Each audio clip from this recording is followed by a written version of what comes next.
Saudara, kemarin Presiden Soeharto mengemukakan rencananya untuk mereshuffle kabinet seperti yang diutarakan oleh Ketua MPR DPR Harmoko.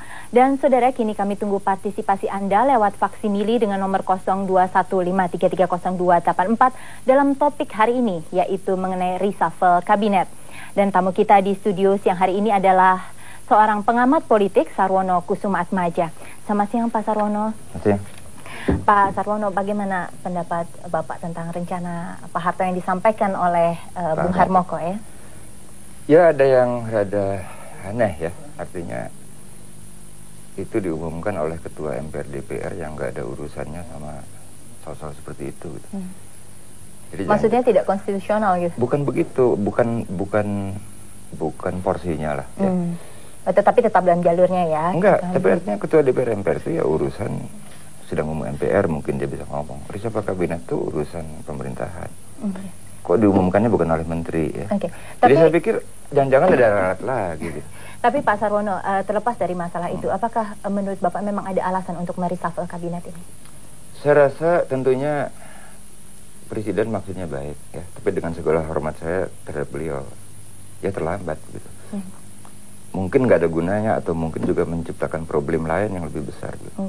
Tetapi reshuffle kabinet ini kan diharapkan bisa membentuk satu kabinet yang lebih solid, terkoordinir dan bebas dari KKN, Pak ya. Korupsi, nepotisme ini bagaimana? Reshuffle kabinet itu kan tindakan politik. Sedangkan yang bisa memulihkan keadaan adalah tindakan moral. Jadi menurut saya sih ini pertama ya, jangan-jangan diralat. Jangan-jangan cuma nambah orang. Tapi menurut Bapak sendiri? Tapi kalau dilakukan pun, ya saya dengan segala hormat saya kepada Presiden, ini seperti yang dikatakan oleh banyak pengamat lain juga bilang ini gimana? Tapi evaluasi Pak Sarwono sendiri terhadap kabinet yang kemarin Pak, yang baru berjalan kurang lebih 2 bulan ini bagaimana? Ya itu artinya kalau mau bikin kabinet bagus, waktunya ya habis sudah ngomong itu gitu. Gitu. Terus sekarang sih udah beralih isunya tidak lagi di politik tapi moral, karena kita berhadapan dengan isu moral. Dan saya juga ya kayaknya nggak boleh terus terang ya, jadi mesti pakai bahasa sandi gitu kan. Jadi ginilah, pakai analogi gigi lagi ya. Reshuffle itu tambah gigi gitu. Ya, jadi sedangkan kita nih perlu cabut itu gigi supaya gigi baru bisa tumbuh gitu. Jadi reformasi itu hanya bisa dilakukan misalnya ya kalau kita mengambil tindakan yang moral, yaitu cabut gigi itu. Gitu. Tapi Pak, kalaupun misalnya sebelum mencabut gigi itu Pak ya, kita mencoba mereshuffle, memperbaiki dulu Pak, menambal ya. Kriteria macam apa Pak yang seharusnya duduk di dalam kabinet itu? Wah, itu tidak relevan karena tindakan reshuffle itu ya sangat terlambat, karena kita tahu sendirilah kerusakannya seperti apa gitu. Berapa nyawa yang hilang ya, bukan hanya orang-orang Trisakti itu, tapi juga di Klender, di mana-mana petugas pun ada yang sudah luka, ada yang tewas dalam tugas ya. Kemudian bank gitu, gimana, saya bukan ahli moneter, nggak ngerti saya, cuman kayaknya sih mereka problemnya sangat besar, lantas orang-orang asing itu udah pada cabut semua. Tapi Pak Sarwono, beberapa orang atau bahkan banyak kelompok yang menyuarakan tentang salah satunya adalah isu reshuffle kabinet. Ini paling tidak kan sudah menjawab Pak? Ya mungkin orang yang cuman mikirnya politik sih akan merasa terjawab dengan reshuffle, dan nanti yang masuk juga orang-orang yang pikirannya cuma politik melulu gitu. Tapi masalahnya udah masalah moral. Tapi paling tidak Pak, ini kriteria seperti apa yang menurut pandangan ini atau visi Bapak yang pantas? Jadi begini, kalau tambal gigi udah bukan jawabannya, kita nggak usah diskusi tentang soal tambal menambal gigi itu. Gitu. Satu-satunya tindakan efektif adalah tindakan moral, yaitu cabut itu gigi, karena dia udah menjalarkan penyakitnya kemana-mana, ya udah telat. Dan supaya gigi baru itu bisa tumbuh, karena gigi baru yang mau tumbuh itu nggak bisa dicegah, toh dia tumbuh juga gitu. Tapi kalau tindakan-tindakan yang sekarang ini salah, kan jadi lama. Tapi Pak, ini kan memang kita di dalam melakukan reformasi itu kan memang gradual ya, secara step by step gitu, bertahap Pak ya. Kalau misalnya taruhlah memang ini reshuffle kabinet salah satu tahap yang harus kita lewati Pak ya, kira-kira apa sih harapan Bapak? Jadi begini, reformasi ini harus punya alasan moral yang kuat, baru kemudian dia menjadi menjelmakan dirinya secara gradual dan tindakan-tindakan politik gitu toh. Tapi kalau keabsahan moral dari reformasi ini lemah, ini bukan reformasi. Oke. Jadi prasyarat untuk reformasi adalah sekali lagi dengan bahasa Sandi, cabut tuh gigi gitu. Jadi alasan moralnya itu sebenarnya apa sih Pak secara kita nih dalam krisis moral. Krisis moral ini menampakkan dirinya dalam krisis moneter ya, dalam kekacauan ya, anarki yang terjadi.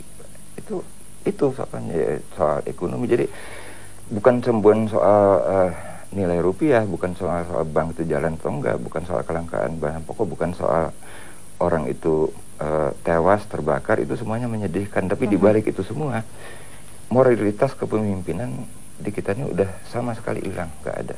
Oke. Tapi Pak Sarwono, kalau kita mau mundur sejenak ya, kita melihat ke belakang. Sebenarnya pemerintah tuh sudah mengambil langkah-langkah Pak ya, sebelum akhirnya kemudian terjadi kerusuhan seperti yang kemarin ya. Langkah-langkah yang diharapkan bisa memperbaiki keadaan ekonomi kita. Bagaimana Bapak? Dengan segala maaf ya, mudah-mudahan saya salah ya, tapi kelihatannya terlambat. Oke. Baik Pak Sarwono, ini nanti kita lanjutkan setelah selingan berikut tentang masalah reshuffle kabinet. Dan saudara tetaplah bersama kami karena dialog tentang reshuffle kabinet ini akan kami sajikan kembali tentunya setelah selingan berikut. Dan jangan lupa kami masih terus menantikan faksimili Anda lewat nomor 021 5330 284.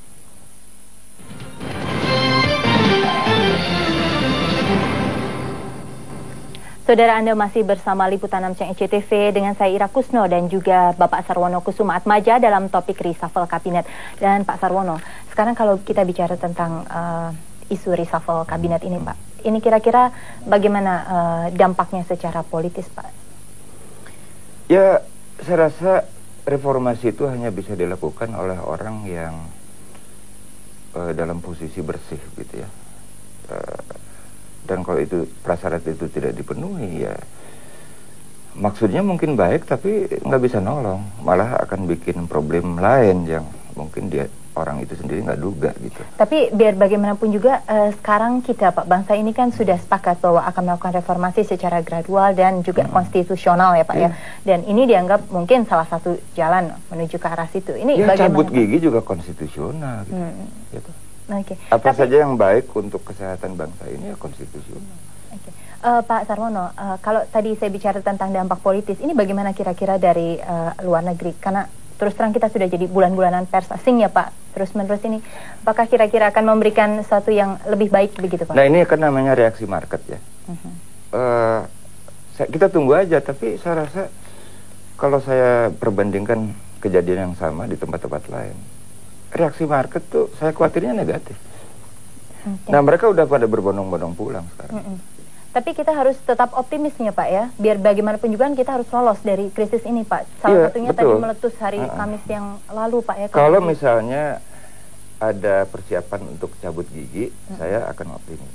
Tapi kalau cuma tambah-tambah gigi, saya akan ya kesian saja sama orang yang mencoba menambah gigi, itu nggak ada gunanya.